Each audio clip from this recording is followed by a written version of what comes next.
Hey, welcome to the weekly walk on. We got a special episode this week. We are going live for the first time ever on the weekly walk on, and it is on College Sports Crew's YouTube network. So, those of you that normally listen on iHeartRadio, Spotify, Apple Podcasts, or Amazon Music through Alexa, it might not be quite as clean and quite as edited as normal because this is the live version, and then I posted it later to the podcast services. So something a little bit new. If you only ever listen to the show, through the podcast services, feel free to go over to College Sports Crew on the YouTube channel, check it out, and see if this monotone voice matches to the face that if it matches up and what you expected I look like. So excited to do this for the first time ever. I've been on YouTube multiple times with another show, Sweet Tea in the SEC, on the College Sports Crew, but want to try something a little bit different with the podcast. So looking forward to this. And my guest is Cortland, a good buddy who been on the weekly walk on multiple times. And Cortland, man, what's going on? Hope you had a great New Year's Day other than last night's game. Yeah, no, it was good. Hung out at the house, watched football for most of the part yesterday. It was good, and I was enjoying it until about, I guess, probably 10 o'clock last night, maybe 10:30, a little bit later, when the wheels started falling off. But yeah, no, it was good. How was the game last night? Man, it was an absolute blast. I always love that. The only real downside is as the red hat assistant, you're at the 20-yard line and you don't really get to move up and down the field. So that's the only downfall. I'm getting into the stadium for free. It's always the last few years, it's been a quarterfinal, semifinal game. It's been amazing matchups. So no complaints. It's a cool experience. That was probably the best Sugar Bowl I've been to, even including the national championship, LSU Clemson, that the Superdome hosted. That was probably a more special experience. But I think the game, that was the best game. It was hard hitting. It was two quality teams. It was close. It was exciting. All the other Sugar Bowls I've been on the sidelines for, the national championship game, LSU blew out Clemson. Alabama blew out Kansas State. Ohio State blew out Clemson. None of them have really been close outside. I take that back now. Washington and Texas a couple years ago was close, came down to the final play too, but it didn't have it. It wasn't as good of a game throughout. I didn't feel like. Yeah, that was. I mean, it ended three times. That was what we were talking about pre-show. It ended three times. But I mean, it was still never really over until the clock hit zero. Those laterals, I think somebody showed a video. Georgia threw something like 17 laterals on that last play. It was a lot. I recorded out, and I'm gonna post it to Instagram here after we get done recording this. But it was crazy. They brought the stage out twice and had to roll it back off once. Not where they just rolling the stage out. They had the walkways. The not well. I don't know about the walkways, but the drape and curtains or the pipe and drape. They had the pipe and drape around the edge of the stage already, and they had to take that down. The Gatorade bath had already happened the second time Ole Miss ran out onto the field. So it was an interesting finish. I've never seen one quite like it, and I was involved with the Bluegrass Miracle. So different finish. Obviously, this one didn't punch me in the gut like the first one did, but it was definitely an interesting finish. Yeah, I've watched many Georgia games, and this one was I self-admittedly turned it off with about 9 minutes to go when they went up by 10, or when Ole Miss went up by 10. Georgia couldn't do anything second half. I mean, just it was 21-12 at half, and it was only reason it was 21 because of the scoop and score. And outside of those two drives in the second quarter, Georgia could do nothing offensively. So after they went up by 10 with less than 9 to go, I was like, it's over. It's late. I'm an old man. And then as I was getting ready for bed, my phone started blowing up, and before I could even get in bed, it was the Zion Branch or the Zachariah Branch touchdown. And so then, okay, I said I'll turn it back on, and then they stopped them, and then they got the ball. But it's like, okay, so there's a chance.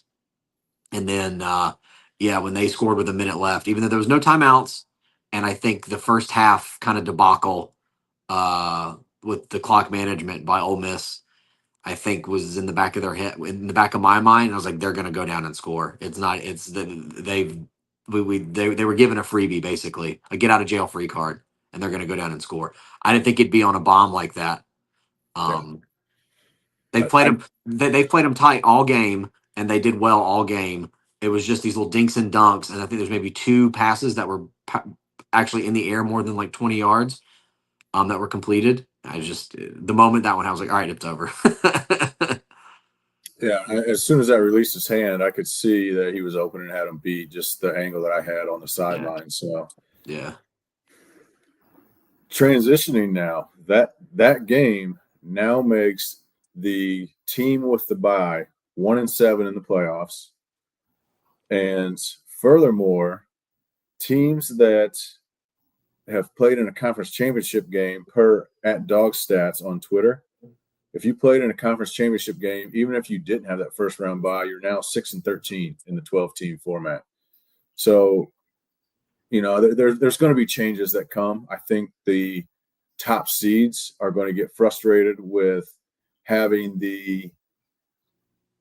I feel they're at a disadvantage almost sometimes. I think some of them might have just been matchups. Like I think Ohio State Miami matchup was Ohio State's weakness was their offensive line. Miami's strength was their defensive line, and Miami just terrorized Julian Sain all game.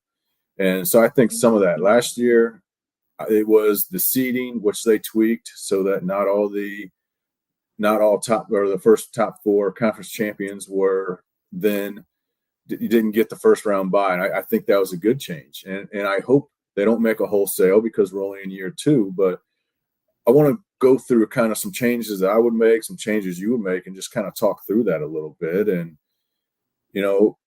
John Gruden made a really good point. I think it was right around the time, I don't know if it was before the final playoffs came out or if it was right after. I don't remember, but he made a really good point on Twitter. He posted, why are the best teams in the conferences being punished by playing a conference championship game? And that makes a really good point. They're playing an extra game. They then have to, some of them don't really get as much of a bye. You had Ohio State lose, you had Alabama lose in their conference championship games. And last year you had Penn State. Those teams didn't get a first round bye and then had to play. So you're adding extra games to the schedule. I don't know if it's beneficial. But let's start with conference championship games. If you were to change them, how would you change those, Cortland?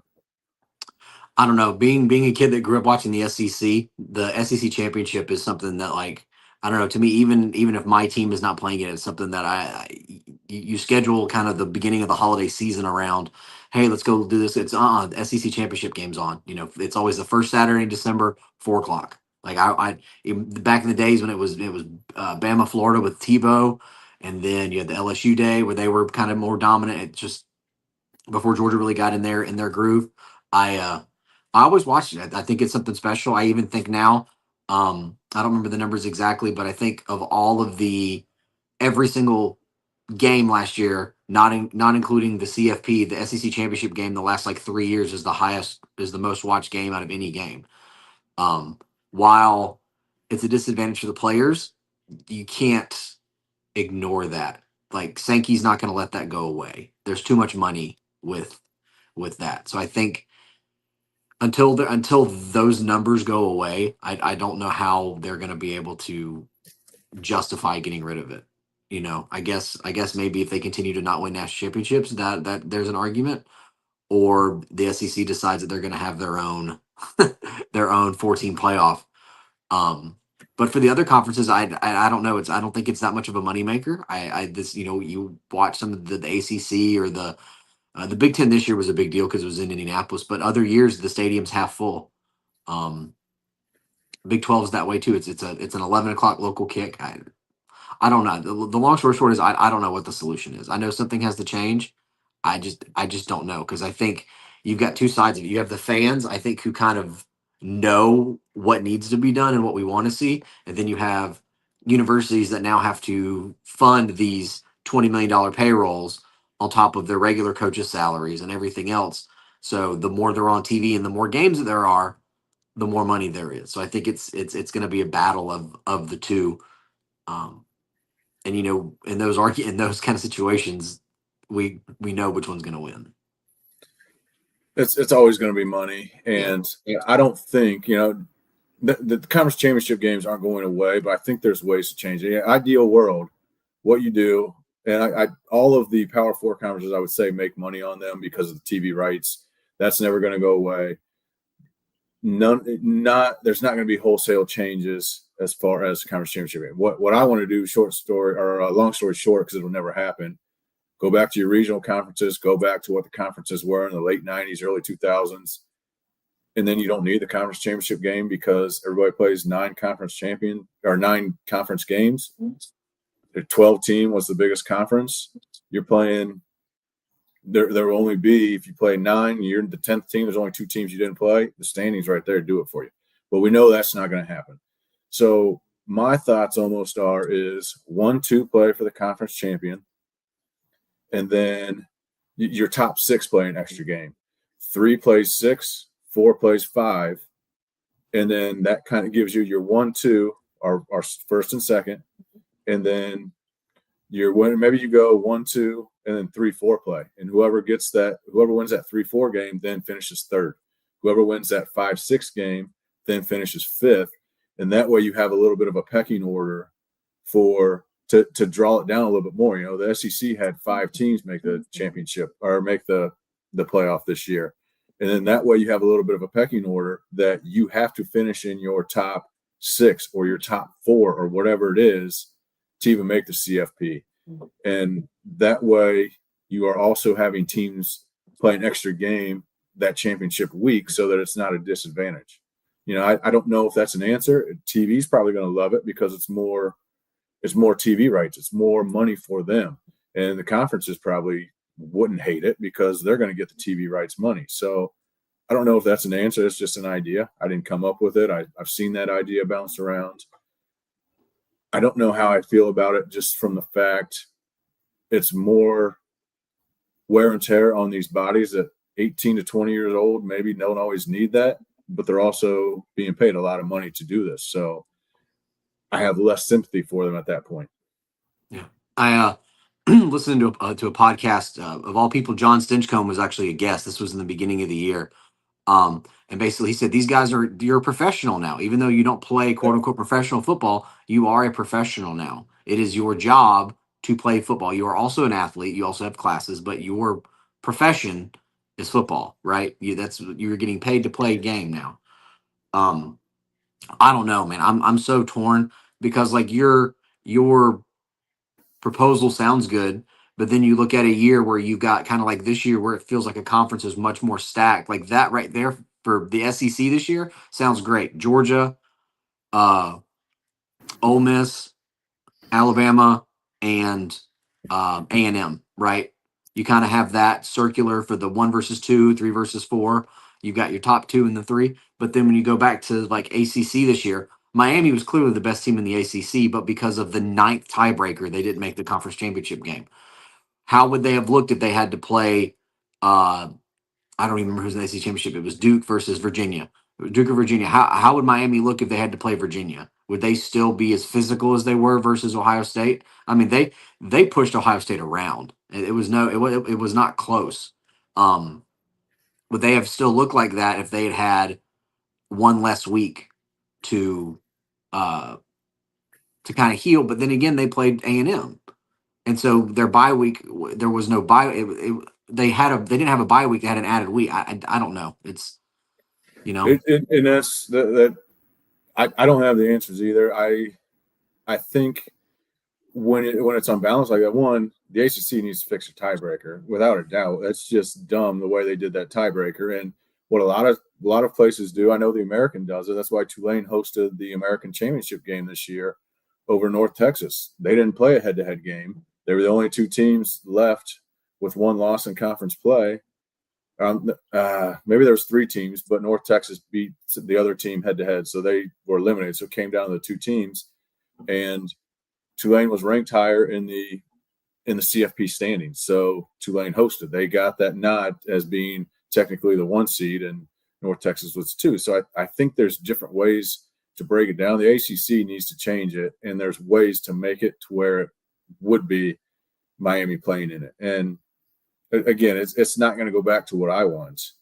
Oh yeah, no, I agree with the regionality of the conferences. That's what made the sport so special out of all the other ones, is that you had your regionality, arguments at a bar, but he's also had the regionality. Styles of play was different. That's what made it fun. Now that it's become more national, you've lost those arguments. But yeah, I cut you off. Sorry. and I feel like there's more rivals too. We've lost some rivals. We didn't play Texas A&M for a long time. There's some others that my mind's going blank right now. There's definitely others that we have lost because teams have switched conferences, and I don't really like that of it either. But obviously, we're not going back to the good old days of the smaller regional conferences. So, here's an idea I've seen bounced around a lot. I want to get your opinion on it, Cortland. I know you can't see the comments, but Joseph Moore, who's an Ole Miss fan, so sorry about that, Cortland. He says, put the bowl games at the beginning of the season, kind of like preseason games or something like that. Joseph, please respond of how you would decide, type in the comments how you would decide who plays in what bowl games. But Cortland, I'm interested to hear your comments on that. So just so I'm understanding, so he means the non-playoff games, right? Correct. So Correct. So like the Cheez-It Bowl would be the first game of next year would be Texas and Michigan next year. Yeah. And the other ideas, I don't know if that's what Joseph's thinking. The other ideas I have seen that do this is wherever you finish that previous year, then you start in that bowl game the next year. Like the bowls are still decided at the same time, but then that next year you play in that bowl game. And I don't know if I like that idea so much, just for the fact, which eventually it'll work its way out, but the team that's playing in that bowl game isn't being rewarded the way they're not being rewarded the way that they should for their season. And that's kind of how I feel like that, because all your seniors are going to be gone. It might slow down the transfer portal a little bit, but your seniors are going to be gone. Your guys that enter the NFL early, your transfers will be gone. And so you're rewarding people for the previous season, and that team might be way better, or that team might not be as deserving to be in that bowl game. So yeah. No, I think another way, instead of maybe preseason, I think eventually, and I've heard other people say this as well, that your spring practices are going to go away, or maybe not the full spring season, but it'll just be like OTAs. And so maybe to encourage that, instead of having, I remember even 2 years ago, basically the big programs had all of their spring games televised. I remember looking forward to that. I remember now this year Georgia's wasn't even on TV. I think if you wanted to watch, you had to go. It was free. I think maybe switch it around. So, like for example, the Citrus Bowl now gets played in the spring. You charge money, you charge admission, you put it on TV.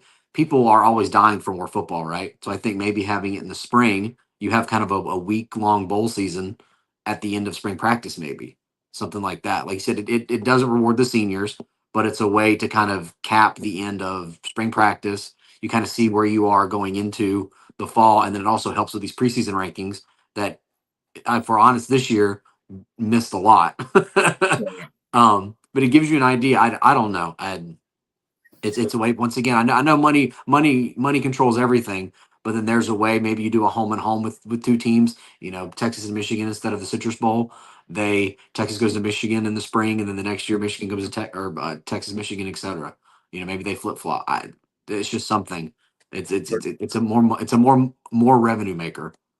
Or maybe you do and the results don't matter. So it's kind of like the NFL practicing together, or, treat it as a preseason game type thing where you're supposed to play in the Cheez-It Bowl. So you play one in Ann Arbor. It's an open scrimmage / game.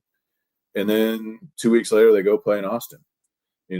People, you're right. You're 100% right. People will watch that. And spring games are starting to go away because coaches don't want guys behind the scenes coming in, seeing somebody play, and then trying to get them to transfer right after that if they're an up-and-comer or somebody that didn't have a lot of film or wasn't huge on the scene the previous year. So Joseph responded, and he says, the same way you do for these opening weekends, kickoff games, it would be a good way to play out the conference games and to help build strength of schedule and strength of record instead of throwing cupcake games on the schedule in October. I like that a lot. I don't hate it. I mean, I I like that as well. My only thing is then and there's going to be a class that completely doesn't get rewarded or something unless you play the bowl game to end the season and then play a bowl game to start a season too. But Yeah. the players that earn the bowl game, some of them will not receive the Yeah. reward of it. And that's sometimes that's just the cost of doing business. So Yeah.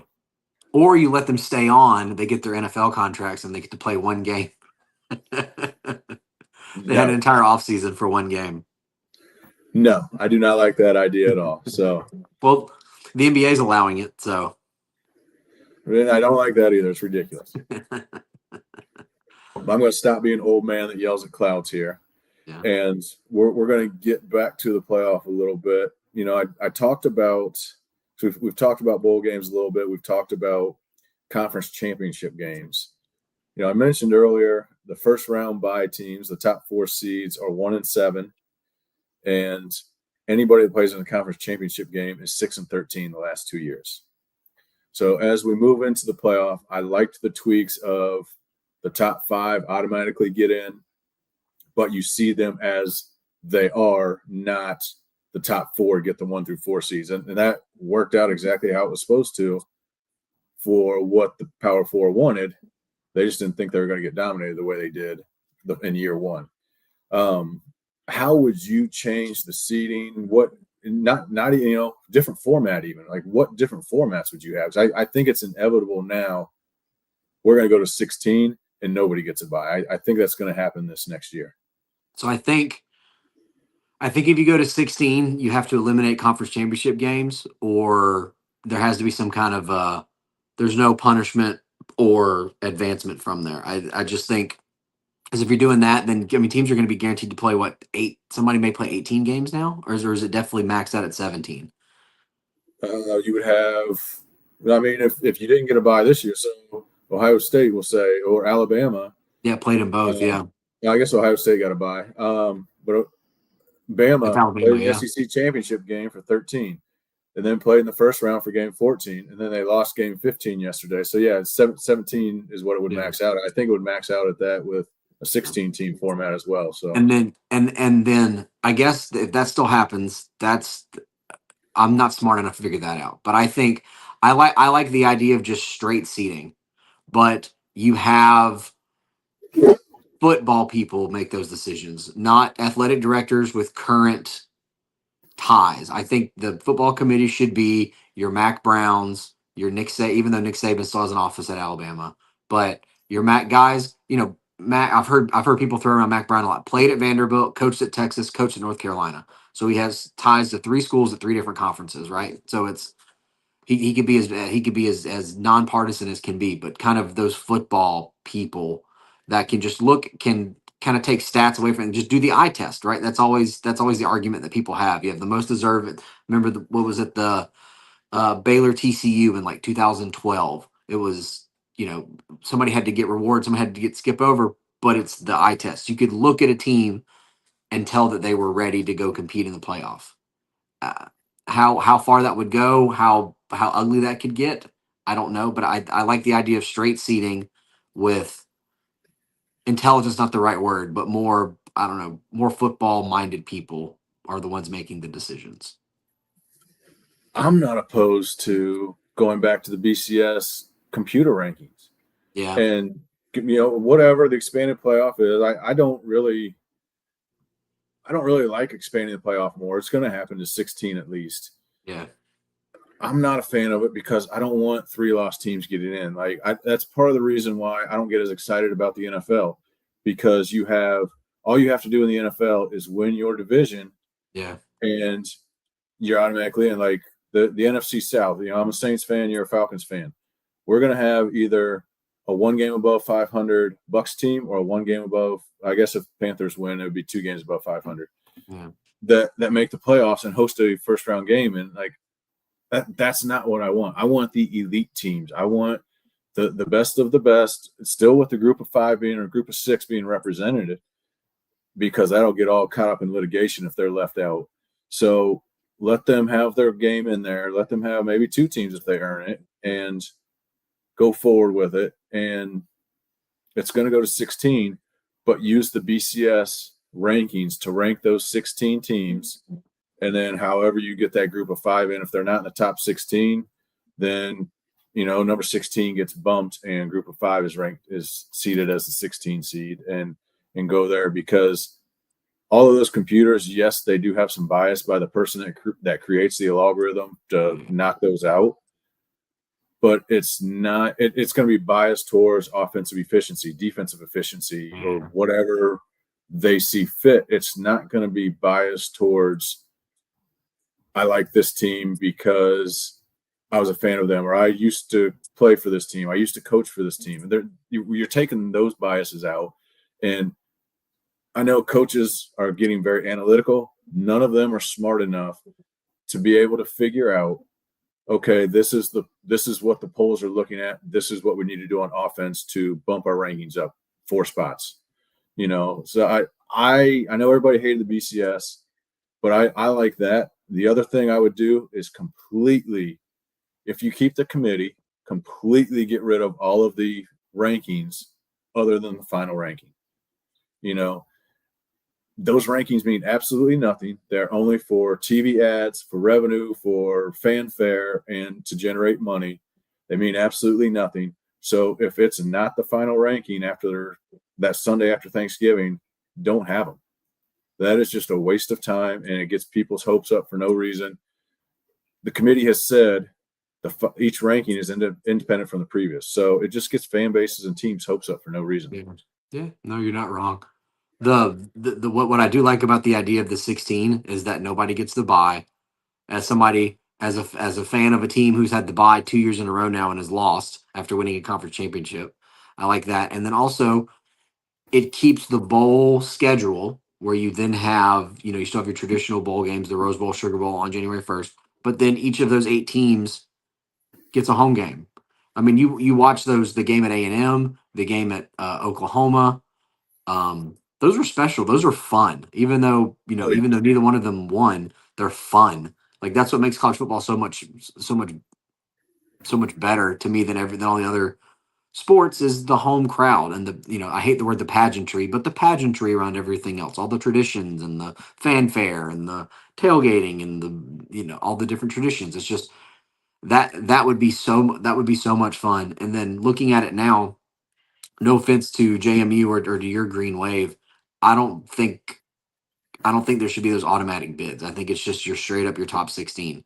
Because then I think about, like, this year Texas, if we were to be like it was this year, having one play 6, traditional NCAA, the NCAA tournament, 1 play 16, 2 15, 3, etc. I mean, 16 would have been. I'm even trying to think, Texas or Vanderbilt. I think Texas was, or USC was 16. I think ending the year.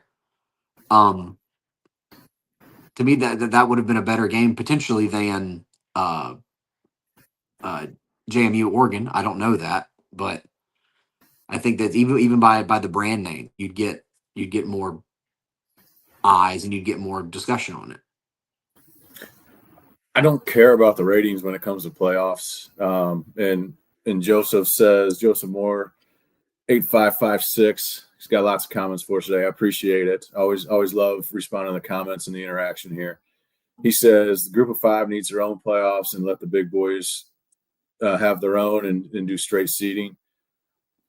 I don't care what the ratings do. You had Alabama that lost by more points Texas Tech lost by more points to Oregon than James Madison did. I know there were some garbage points in there at the end for James Madison, but I think the group of 5 needs to be at the table, or group of 6 is what it is now.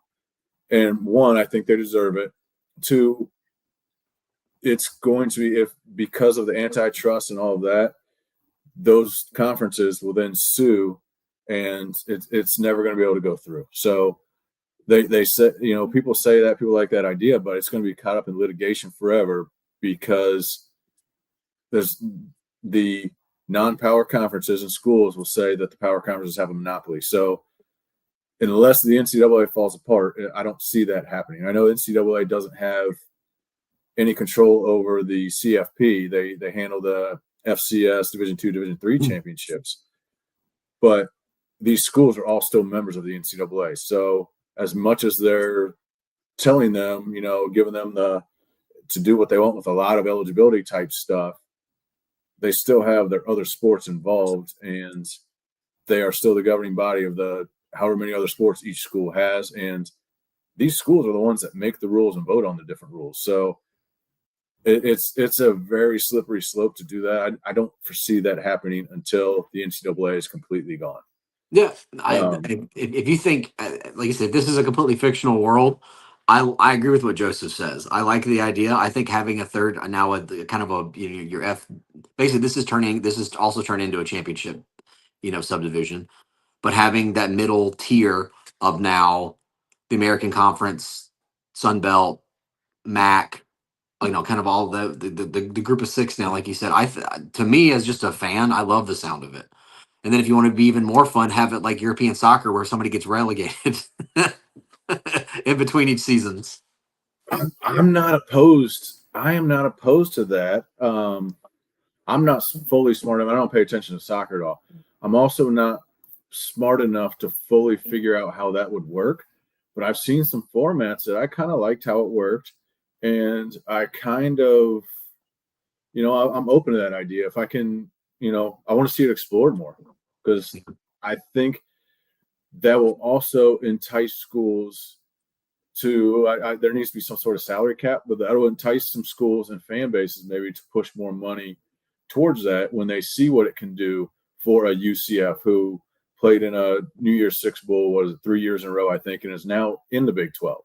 And Tulane, who's been in a conference championship 4 years in a row and won it twice, played in the Cotton Bowls, been in the playoff now, and their fan base is more into football and athletics than what they've been in my 7 years working there, and from people that have worked there for 20-some years has ever been.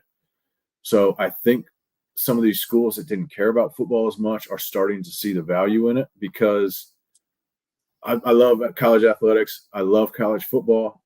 That is one of the least important things a university does, because if they are not graduating students, their enrollment will drop and they will have to close their doors.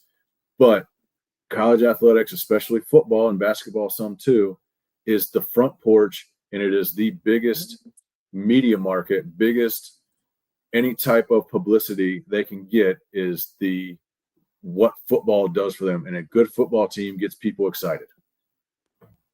I just get excited thinking about Tulane versus Arkansas for the last spot in the SEC for next year.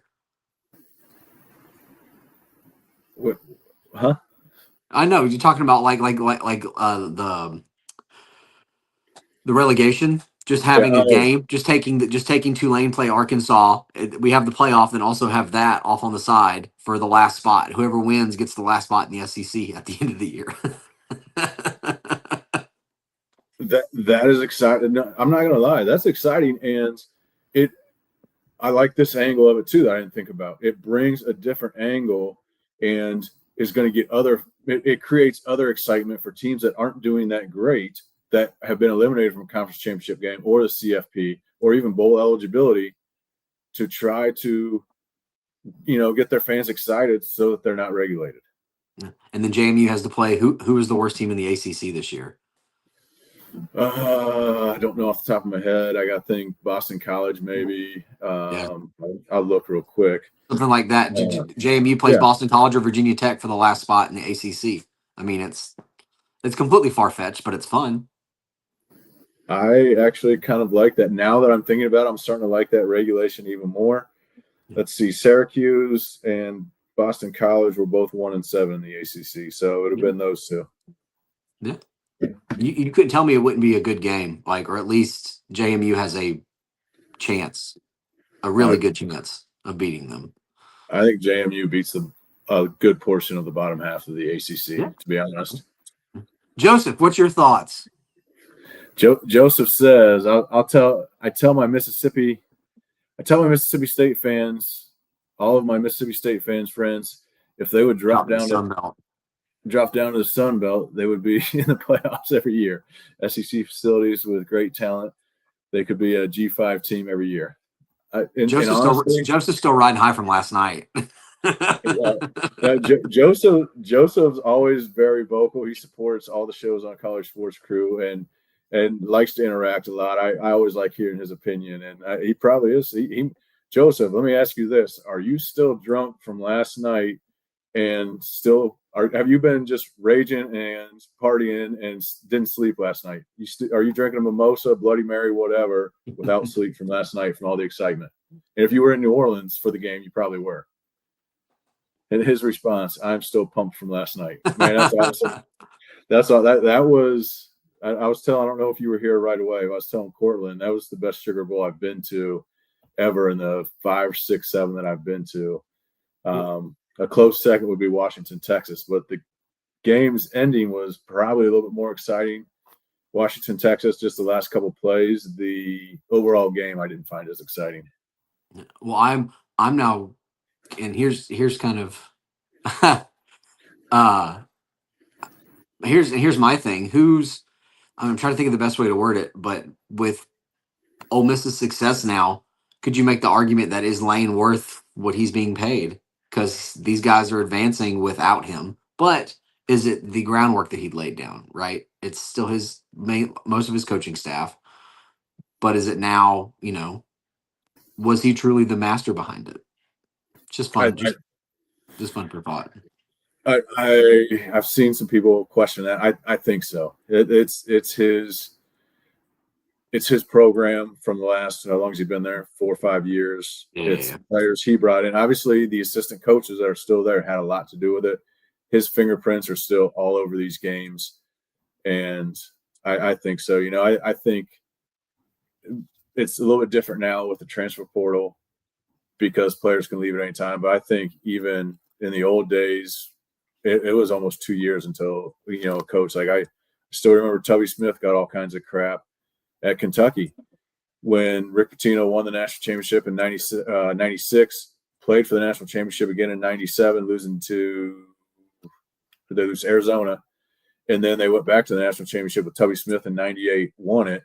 And Kentucky fans never really gave Tubby Smith his full due because he won a national championship with Rick Pitino's players. And I've heard that in football too, not as much recently, but I think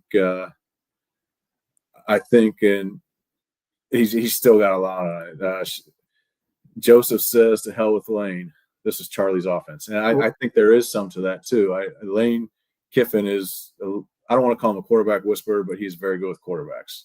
Well, back to your year 2 argument. I remember that always being kind of that's when coaches, if they weren't going to win one in year 2, they weren't going to win one. That was kind of the argument for a while. Urban won one in his second year. Saban at Bama won it in his second year. Kirby in his second year, Georgia got to the 2 and 26 in overtime. Was that far away from a national championship in year 2?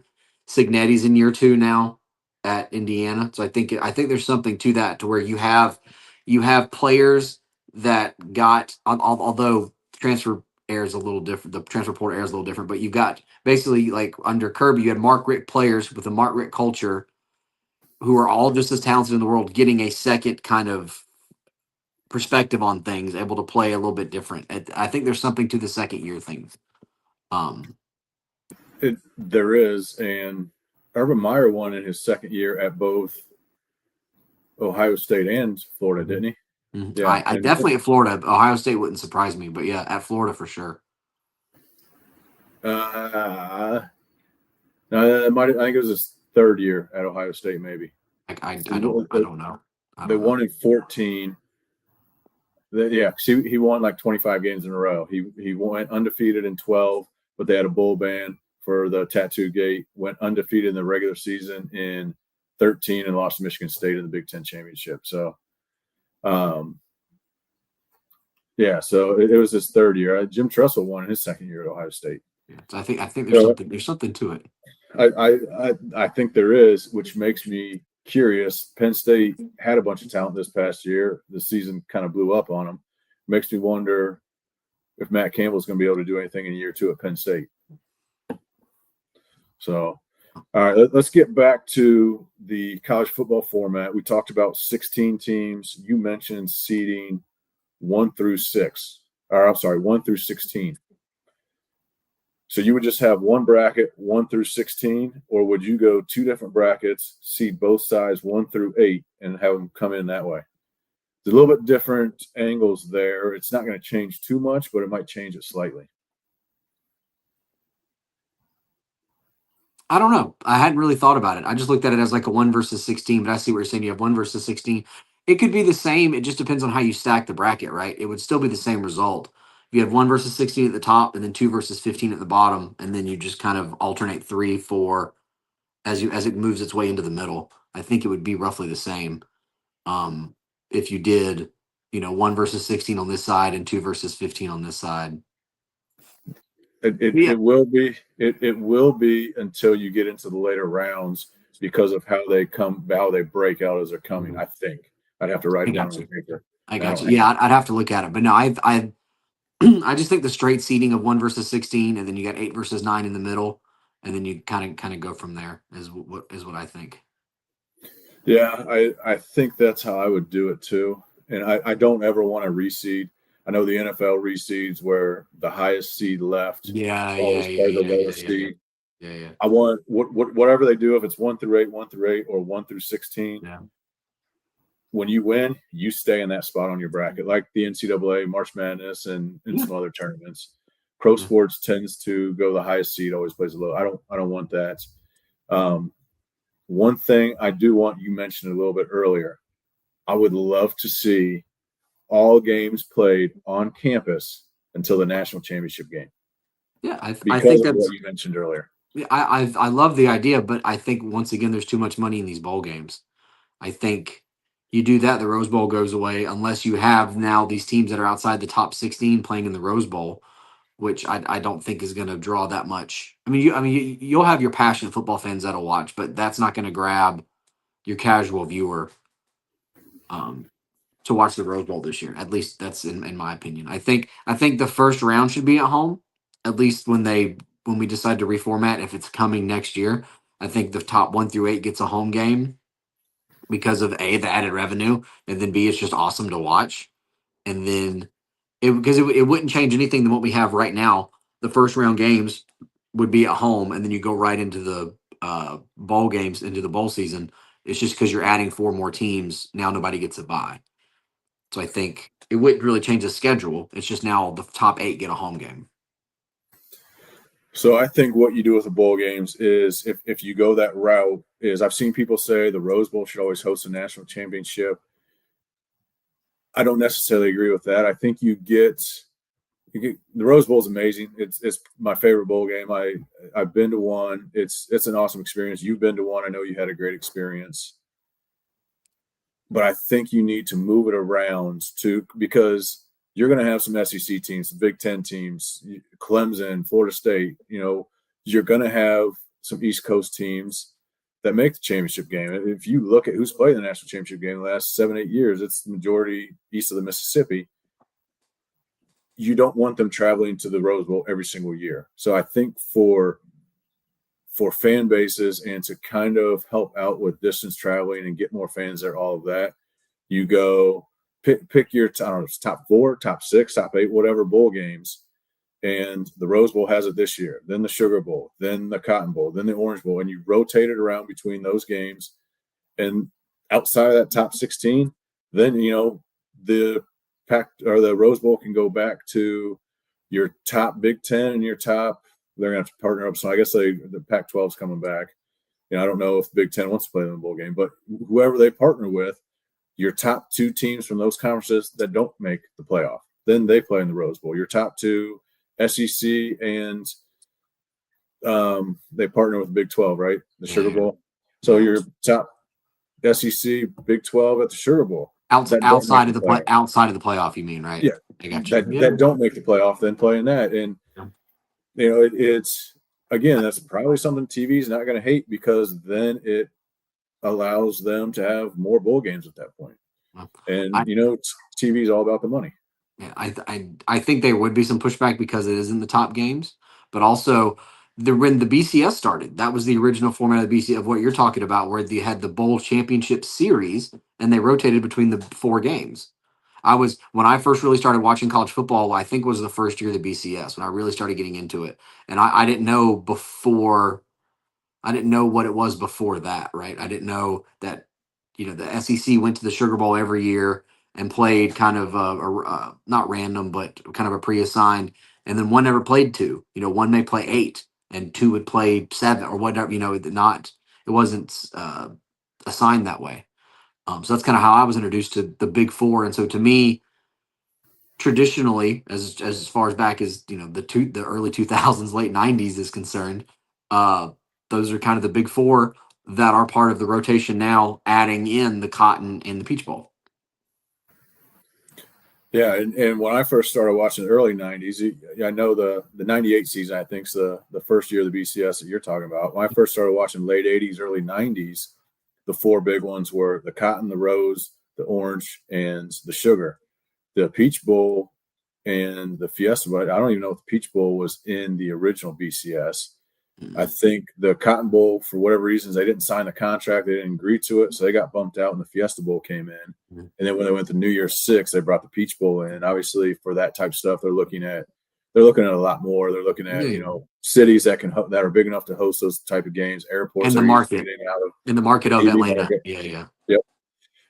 And also, I think I don't know if you're going to get pushback from having lesser teams in those bowl games from TV because they're still going to get marketing for it. They're still going to sell the ad revenue. Who you're going to get the pushback from is your city sports commissions, the actual bowl staff, those type people, because it's not going to be as good. But I don't, I'd have to see somebody put it on paper. But if they can maybe see the greater good of the cause for college football, maybe they would be open to it. Yeah, I see. I'm just thinking right now, like, for example, outside of the playoff, the Sugar Bowl would have been either Texas or Vanderbilt in New Orleans. I think because of how new Texas is and how rare they played in the Sugar Bowl. In recent years, they played in it more. The 2019 or 2018 season they played Georgia, and then they played last in the last 14 playoff, right? They played in the Sugar Bowl, didn't they? Yeah. I think so. Yeah, but because of that fan base, they probably have a decent showing. But if you told Vandy fans they get to go play in the Sugar Bowl, I mean, I think half of Nashville would be in New Orleans for New Year's. I don't know who they would play, but it's not a bad idea. But I think that's the SEC. I don't know how other fan bases would go. Yeah, I think the Rose Bowl and Sugar Bowl are easy sells, right? I was talking to my wife yesterday watching the game. Was like, there's people that go before the season even starts. Hey, we're going to go watch the Rose Bowl this year. It's a sports fan destination. We're going to go. It doesn't matter who's playing, but we're going to the Rose Bowl, right? So I think those are easy sells. But I think like the Cotton or the Peach, I don't think even the Fiesta maybe I don't think has that mystique. Because even as a playoff game, my dad's had tickets for Peach Bowl from when we lived in Atlanta. He was part of like the renewal every year, and it'd be a playoff game, and you were having to sell Peach Bowl tickets for $50. And then they got to some point, some days of, we're trying to give them away as semifinal playoff games. That part is kind of crazy, and that's surprising. I know last year you had Sugar Bowl and Peach Bowl tickets, and you couldn't give them away. So. Sugar Bowl for obviously different reasons, but yeah. Peach Bowl was Texas and Arizona State. Texas had already played in the SEC championship game 3 weeks before, and then the national championship game was also in Atlanta. So Texas fans, at least this is my interpretation of it, that was the least of the three kind of in rankings. They just played in Atlanta, and if they're going to go to Atlanta again, that's going to be for national championship game. So they had no interest in tickets. And then Arizona State was, a trek and a half to Atlanta for a noon game on New Year's Day. So, but also TV also trumps everything because you get a couple million eyes on a game, and it trumps any kind of beer sales in a stadium. Every time. All right, so we threw some ideas out. I don't know. I don't know if I'm happy with any of them. I don't think any of them are perfect, but there's probably a lot of unknown stuff behind the scenes too that we aren't aware of what makes these games go and tick. So Cortland, I know you're aware of this. For those of you watching live that have never listened to the Weekly Walk On podcast, I end every single episode of the podcast with the weekly wild card. It's 3 questions, just kind of first thing that pops into your head. Give me an answer, and kind of a hot topics type thing. So, Cortland, I know Georgia is out. Your first question for the weekly wild card. 4 teams left. Who do you want to win the college football playoff now, since Georgia's out? I don't even know if I have anybody that I want. I think it'll be Indiana at this point. I think they shocked me, at least, against Alabama.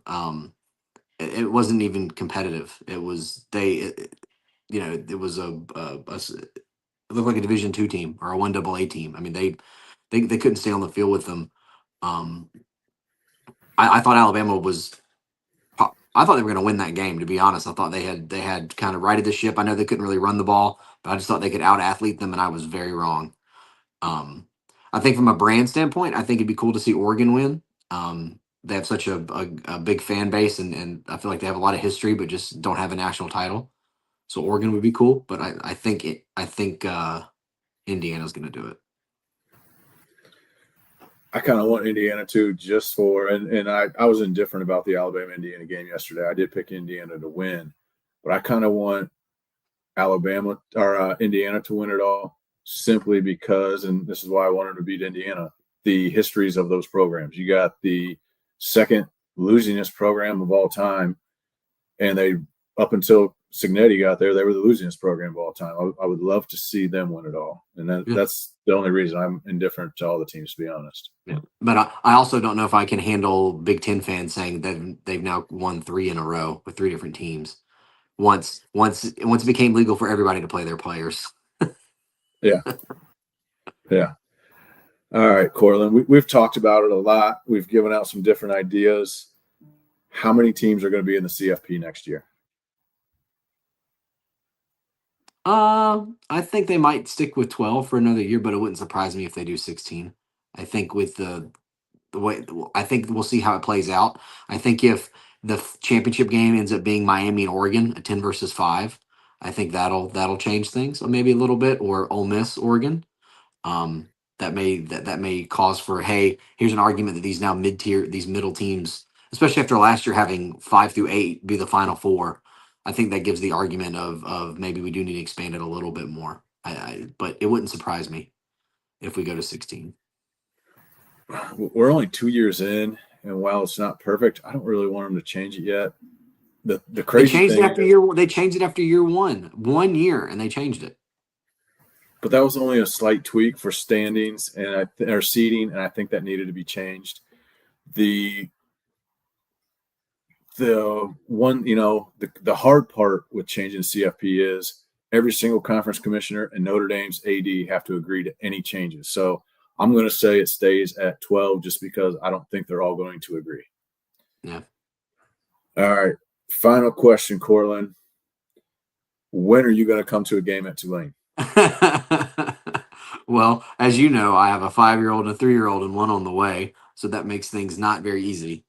But I want, how badly I want to. It's just making it work. We've tried so many times to have it to where Tulane plays on a Saturday and then there's a Saints game Sunday, or Tulane plays Thursday, LSU plays Saturday, Saints. We've tried to do something like that. So, but yeah, you've got me on the air now, having to do it. So we'll look at Tulane's schedule. That's why I asked the question. I was nervous about it. I had a backup question for the weekly wild card. I wasn't sure if I was going to ask or not, but that's why I asked. Bring the wife if you want to, and you can give the kids off to. She has a great aunt and uncle. That amazing uncle's been on this show before. She has kids have great grandparents. Yeah. All love to watch the grandkids. So I would never put that on. I would never put that on anybody, having to watch all 3 of them for a weekend at once. All right, what was the backup question? Come on. I can't tell you now. I've already asked all 3 of the weekly wild card is 3 questions, man. That's all it is. So, okay. Do all parties have to approve changes to that as well, or is this a dictatorship? It's my podcast. I run the podcast. So, yeah, fair enough. All right. I appreciate everybody that jumped on live. This is the first time we've ever done this for the Weekly Wildcard podcast.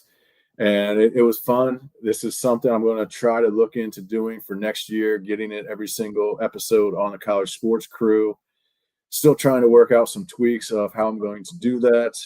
Since I do have, for those of you that never watched, I have a different person every time and try to get former players, current players, administrators, and talk about their involvement with college football, and sometimes also bring in different people and get their opinions as a fan, because I'm just a college football nerd. I love hearing everybody's experience, why they're passionate about the game, and their thoughts and opinions. And then since I worked in college athletics for 15 years and played college football, I love hearing what other people's experiences are professionally or playing the game. So that's what the Weekly Walk On podcast is about.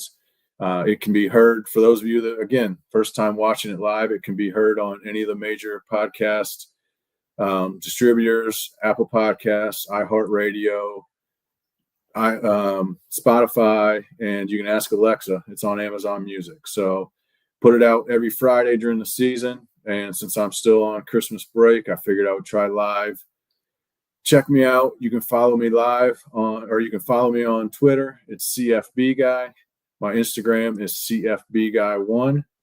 And then also the College Sports Crew, where you're watching now. Subscribe to that, like that. Their Twitter page is at College Crew. College Sports Crew on YouTube. Give it a like and subscribe. And then I do have one show on Tuesdays that is on College Sports Crew as well. It's called Sweet Tea in the SEC. You can follow that account on Instagram. It's sweettea_SEC.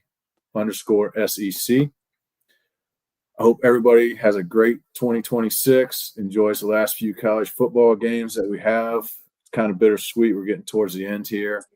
And appreciate everybody that tuned in to watch this new version of the Weekly Walk On.